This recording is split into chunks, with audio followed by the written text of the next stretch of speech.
Thank you. I've learned so much today. The questions I had, you've answered already. What occurred to me, though, was my knowledge of AIDS was from the film Philadelphia, and It's a Sin. Yeah. We've had nothing really, and what really made me think was the latest post office drama thing, the way it spurred everyone. So maybe we need something like that with a positive message on HIV, because I would still, and also people like us, think it's got nothing to do with us really. So it would be good to have that information out there. I still thought that people with HIV couldn't have children. So, you know, thank you very much. No, you're absolutely right, and the changes have been made. There was a documentary, but you're quite well, it's a sin, but there was a documentary called Unheard Voices on the BBC last year, a 3-parter, where it wasn't done by the entertainment team, it was done by the science team, and they actually, I think, did quite a good job of bringing things up to date. It was a BBC 2 documentary, it wasn't a blockbuster Netflix picture. No, it's a very good point. No, it is, yes. 2 there. 1 in blue, 1 in red.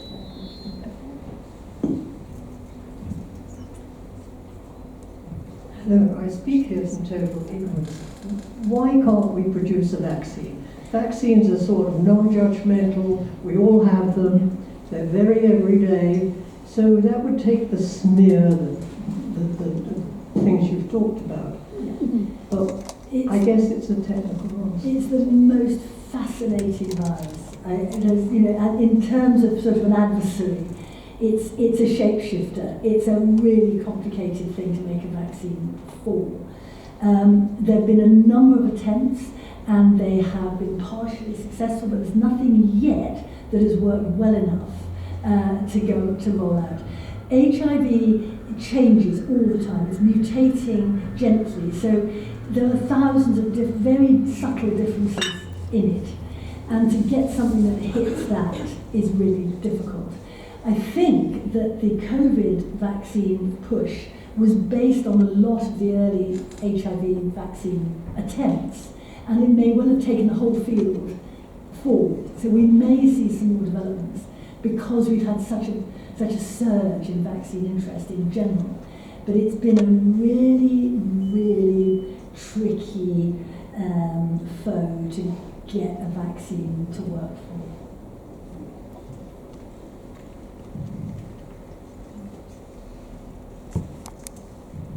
Thanks very much. It's wonderful to know that now women feel that they can stand up and talk about AIDS. I have personal interest because the daughter of a great friend of mine was travelling. She was 20 in Spain, and they ran out. She was with a girlfriend, and they ran out of money, and they felt ashamed, and they to ask their parents for money. So they went and sold their blood, and the needle was infected. It took her 5 years of battles with the NHS to get an HIV test. They did all the other tests, and they said, no, all your aches and pains, it'll pass.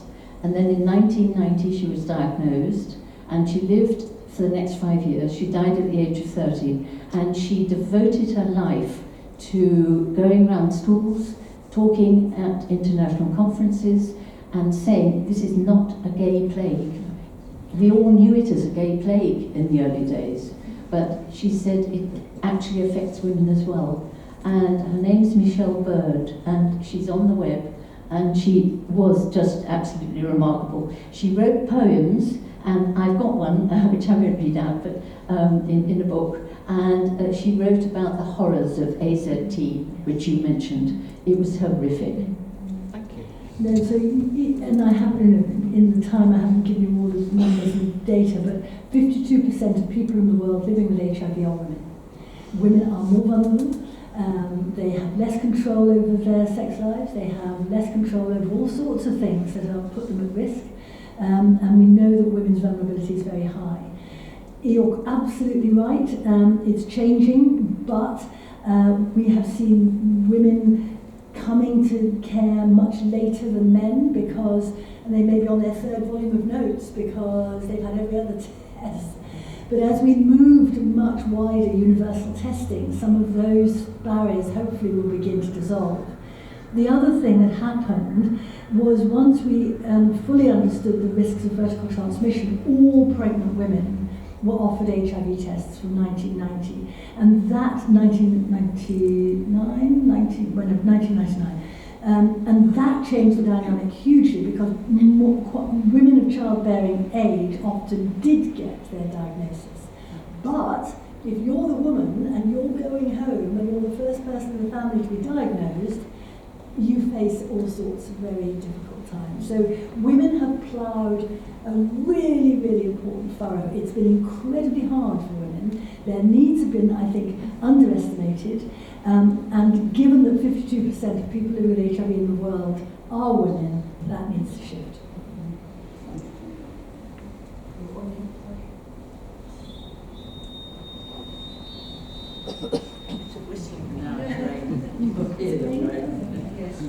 It was an amazing talk, and thank you so much. You're obviously highly expert, highly dedicated, all of those things. You described the horrors of the early medication, and relatively today it's relatively pain-free. So is the current medication off patent now? Is it generic? So it's not costing the NHS billions, trillions? And I assume that the PrEP is still prescription. So you're absolutely right. It's a minefield. Yes, we're now using generic medicines and cheapest chips, and compared to having somebody in intensive care for a week, it's a no-brainer. As newer drugs come along, they tend to be expensive to start with. So there tends to be a whole issue about who gets what when, because the expensive stuff is there. But a lot of the companies have now done all sorts of deals globally to get cheaper drugs out there. So yes, there's that. PrEP, oh goodness me, yes. Huge battle to get it. We've got it, thank you very much. The cost of the drug is met by NHS England, but the infrastructure where it is prescribed and delivered is in the hands of local authority public health genital medicine clinics that don't have any money. So there's a mismatch there already.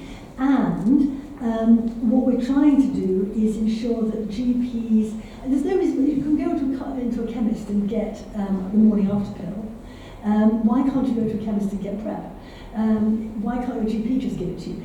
Because there's some prescribing legislation that is at the moment holding it back. But all the campaigners, Terence Higgins Trust, MAT, we've all got getting access to PrEP as a prime thing. There's some online suppliers.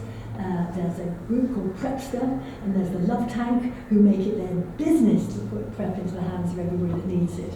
But it's still a struggle. But we're getting there.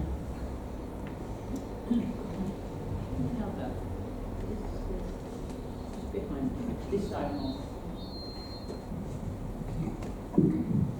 You may have answered this already, but in a pregnant woman with HIV, is the virus passed through the placenta to the baby? It is. Well, rarely. The majority of transmission happens around the time of birth. Yes, it can go through the placenta, but that's not that common.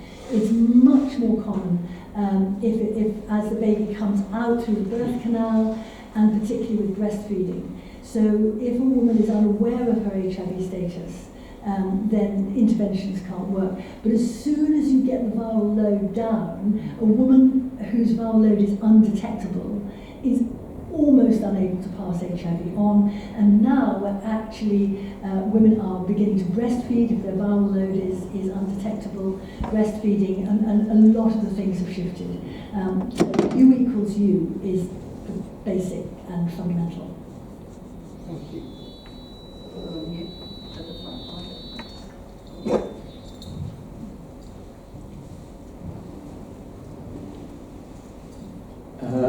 I'm wondering how we are doing in the UK in terms of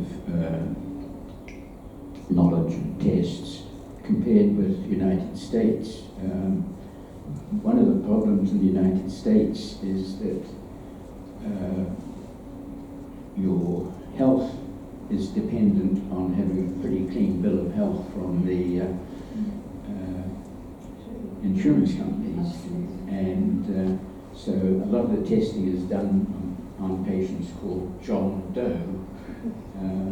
At least that was when I was more involved with the activities in medical insurance. I'm talking about 10 to 20 years ago, but I assume they can probably catch up now because most people will listen to reason, and your talk is so, as you said, so inspiring and so hopeful in the distance, as long as we can take people along with us. So it's quite shocking what's happening in the US. Richest country in the world, has some of the worst outcomes for HIV in the world. They're very, very good at testing. They're better than us at testing. But once you've got a test, getting access to care, staying in care, paying for your meds is much, much, much, much harder. We have got the outcomes we've got. We're amongst the best in the world because we have an NHS and we are able to treat everybody. We've had that fight. We had to go to Parliament again, NAT, Norman Fowler, because there was a time when people in the asylum process and undocumented migrants had to pay in this country for their treatment, which is ridiculous. And so we argued and argued. Now, interestingly, and I think I'll tell you this, but it's deeply shocking. We argued on the human rights basis, we argued on health, we argued on absolutely everything to say this is outrageous. But it was only when the issue of being on treatment meant you were not infectious that government policy shifted. And the argument that we don't want people wandering about being infectious in our country, suddenly the government went, oh, okay, got it, and dropped all the charges. So we're now in a country where all HIV testing is free, all medication is free for everybody, no matter what your immigration status, no matter your income or anything else, it's there for you to have. We have got a voluntary sector that is amazing. We have activists who are picking up on everything. We have got peer support. We've got some of the best doctors in the world. So if we can't get to zero, we're in a bad way. But the states, I'm afraid, have got some fabulous, fabulous, amazing tech. But their infrastructure and their security for people who are marginalised, for poor people, and they're the people who are being left behind. They're being left behind more in the States than they are here.